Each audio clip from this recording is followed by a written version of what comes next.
How did politics limit B-52 bombing in Vietnam? Imagine having a powerful weapon like the Boeing B-52 Stratofortress, capable of dropping massive payloads over hundreds of miles. Now picture trying to use it in a war where politics play a huge role in every decision. That's exactly what happened during the Vietnam War.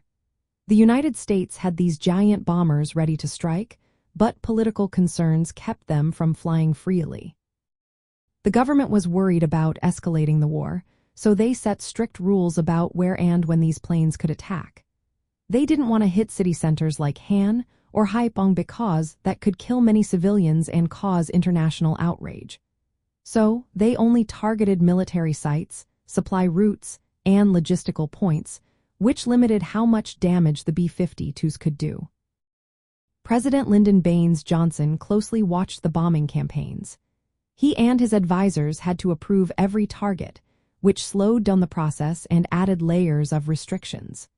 For example, flights over certain areas needed his personal approval, and aircraft couldn't come too close to China's border because of fears of provoking a larger war.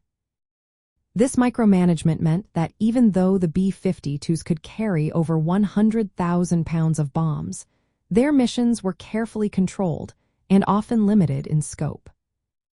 Another challenge was the way the United States divided North Vietnam into different route packages for bombing. This system was meant to prevent overlaps between the Air Force and Navy operations, but ended up restricting the areas that could be targeted. It meant fewer options for the bombers and less flexibility in their missions. Public opinion and international law also played a role. The U.S. government wanted to avoid being seen as indiscriminately bombing civilians or breaking war laws. This led to self-imposed restrictions, like avoiding attacks on certain infrastructure or civilian areas, even if those targets could have helped weaken the enemy. Later in the war, under President Richard Nixon, some of these restrictions eased. During operations like Linebacker II, B-52s bombed Hana and Haiphong more intensely. Still, limits remained, such as restricting some aircraft models to specific bases and trying to keep civilian casualties low.